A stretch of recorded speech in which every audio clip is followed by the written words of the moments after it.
안녕하세요. 남경석 세무사입니다. 오늘은 돌아가신 분 피상속인분의 상속재산을 상속받은 상속인분들이, 상속인분들은 돌아가신 분 피상속인의 자녀분들이 될 수도 있고, 자녀분과 배우자 공동일 수도 있고, 배우자 단독일 수도 있고요. 아니면 배우자와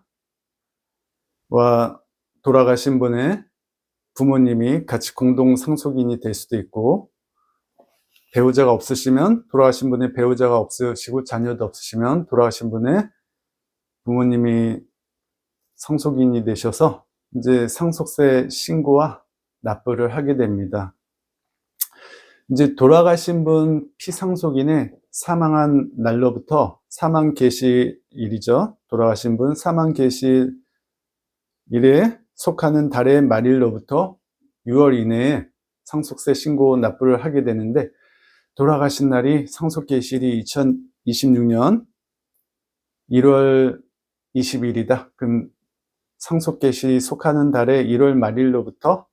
6월 이내 2026년 7월 31일까지 상속세를 신고 납부를 하게 됩니다. 이때 돌아가신 분 피상속인이 국내에 거주하시는 거주자이시면,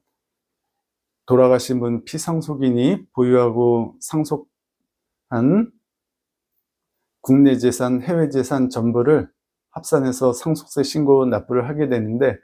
이때 상속세 신고 납부를 하게 되는 가장 포인트 중에 하나는, 예를 들면 평가 방법인데, 상속한 받은 재산이 주식이다. 그럼 주식 중에서 이게 상장 주식이면 상속 개시 사망한 날 전후 전 2개월 후 2월간의 종가액을 평균액으로 해가지고 계산을 하겠죠. 그리고 상속받은 재산 비상장 주식이면 비상장 주식도 시가가 있을 수 있기 때문에, 시가가 있으시면 그 시가로 평가를 하는데, 시가가 없으시면 보충적 평가 방법으로 하시는데, 돌아가신 날에 평가 기준이 상속 개시일 전 3년 이내에 그 비상장 주식 그 평가 회사의 손익 3년치와 돌아가신 날 평가 기준이 자산을 손익 3과 자산 2로 합산해 가지고 5로 나눈 다음 보충적 평가 방법으로 평가하는 그런 방법이 있기 때문에 참조하시고, 이게 만약 상속받은 재산이 부동산이다, 그럴 때는 이게 부동산 평가 방법이, 이게 상속세 신고하시면서 납부 금액이 부족하시면 상속받은 부동산을 상속 개시일부터 6월 이내에 계약을 하셔서 납부 준비를 하시게 되면, 요게 1순위 되는 상속받은 재산 시가가 평가 방법 중에 1순위로 신고 납부를 하게 되는데, 꼭 상속 재산을 매매를 하는 건 아니니까 이 매매 가액이 없으시면 그 다음으로 감정가액이 상속 재산을 평가해서 신고할 수 있는 방법인데,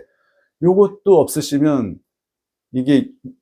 그 상속받은 재산과 유사한 재산이 유사매매 사례가액으로 상속세 신고 납부를 하셔야 되는데, 아파트 같은 경우는 같은 공동주택단지 안에 유사한 매매 가액이 있을 수 있기 때문에 평가 기준일 전후 6월 이내에 유사매매 사례가액을 이게 상속재산 평가 금액으로 계산 신고를 납부하는데, 만약에 토지는 유사재산이 있을 수 있는데, 예를 들어서 상가 건물도 상가 안에 있는 일반 호별로 된 상가 같은 경우는 유사재산이 있을 수 있지만, 단독 상가 개별 건물 같은 경우는 유사한 재산이 있을 가능성이 없기 때문에, 그럴 때는 기준시가, 토지도 유사재산이 없으면 기준시가, 이런 식으로 계산돼 가지고 상속재산을 평가한다고 보시면 되고, 예금, 유가증권, 이런 채권 이런 것도 평가 방법이 있는데, 어쨌든 상속계실하고 채권 같은 경우는 상속계실에 최근 발표된 시가 이런 식으로 계산된다고 보시면 되고, 예금 같은 경우는 상속계실날 예금에 아직 못 받은 미수이자의 원천징수할 금액을 빼가지고 이런 식으로 평가한다고 보시면 되시고, 이런 상속재산에 이제 돌아가신 분 퇴직금도 있으실 수 있고 보험금도 있으실 수 있으니까 이런 것도 포함되시고, 이제 돌아가신 분이 추정 상속재산, 부동산이나 예금, 부동산을 팔았는데 예금에 입금도 안 하고 부동산은 팔았는데 남아있는 재산은 확인이 안 된다. 또는 예금을 인출을 했는데 예금을 통장에서 인출했는데 통장이 하나만 갖고 계신 게 아니고 3, 4개 갖고 계신데 통장을 인출을 한 다음에 내 다른 통장에 입금한 것도 아니고 통장을 1년 내 2억 원, 2년 내 5억 원 이상 통장에서 돈을 인출을 했는데 미소명한 금액이, 인출 금액에서 미소명 금액이 1년 이내 2억 원, 2년 이내 5억 원이 넘는다. 그러면 이거를 상속재산에 포함되는 추정상속재산으로 합산될 가능성이기 때문에 이런 걸 감안하시고, 이제 이렇게 상속재산 가액에서 비과세재산 가액이 돌아가신 분 분묘, 그리고 돌아가신 분 분묘만 있으시면 안 되고 선조들, 할아버지, 돌아가신 분의 증조 할아버지 등 돌아가신 분의 그 위 직계존속 이런 분묘가 있으시면 같이 하는데, 이게 분묘에 2억 원을 한도로 해가지고 비과세되고 족보나 재고 이런 거 재래를 올릴 때 사용하는 그런 건 1,000만 원 한도로 해서 비과세 상속재산이 있다. 그 다음에 상속재산에서 빼주는 게, 이게 돌아가신 분이 이제 납부할 공과금이라든지 아니면 채무들도 돌아가신 상속계실 이후에 이제 신용카드 대금 청구를 한다든지 청구일이 다가와서 그런 채무라든지, 그분이 돌아가시기 전에 의료비를 많이 납부를 하셔야 되는데 그런 납부 의료비가 돌아오신다. 아니면 대신 상속인분이 대신 납부를 했는데 그게 실질적으로는 도의적으로는 냈지만 그게 돌아가신 분 피상속인이 내셔야 될 그런 채무다. 아니면 금융기관에 그 피상속인 돌아가신 분이 채무를 실질적으로 갖고 계시다. 그러면 상속재산에서 이 채무를 빼고 계산을 하셔야 되겠죠. 그 다음에 이제 상속재산에 또 가산해야 되는 거는, 돌아가시기 전 상속계실 전 10년 이내에 상속인들한테 증여한 재산이 있으면 합산하시고, 그 상속인 이외 근데 친족이라든지 이런 분들한테 피상속인 돌아가신 분이 5년 이내에 증여한 재산이 있으시면 이런 재산을 합산을 해가지고 상속재산을 계산을 합니다. 왜냐하면 이게 상속 당시 재산만 갖고 계산하고 그 전에 상속재산을 줄이려고 증여로 처리를 하게 되면 이게 상속재산 계산이 누락이 될 수 있기 때문에 돌아가시기 전 상속인들한테 10년 이내에 증여한 재산가액을 합산하는데, 이때 증여 재산가액을 증여 시점에 신고한 그 증여 재산 금액이 합산되는 거지 과세표준이 합산되는 건 아니고, 또 증여한 재산을 상속 개실 당시로 평가한 금액이 아니고 증여 당시 재산으로 평가한 금액이 이제 상속 재산가액으로 계산이 됩니다. 그 이후에 이제 상속 재산에서 공제를 하는데 기초공제 2억 원을 빼줘요. 근데 기초공제, 자녀공제, 그리고 연로자 공제, 미성년자 공제, 장애인 공제 합산해가지고 5억 원이 넘는 그 금액을 빼면 되는데 그게 아니다. 그러면 일괄공제에서 5억 원을 빼주고, 돌아가신 분의 배우자가 있다. 배우자분이 배우자 공제를 최소 5억 원 이상 받으실 수 있으니까 일괄공제 5억 원에 배우자 공제 최소 5억 원 이상을 받아서 배우자분과 다른 상속인이 받으시면 최소 10억 원 이상은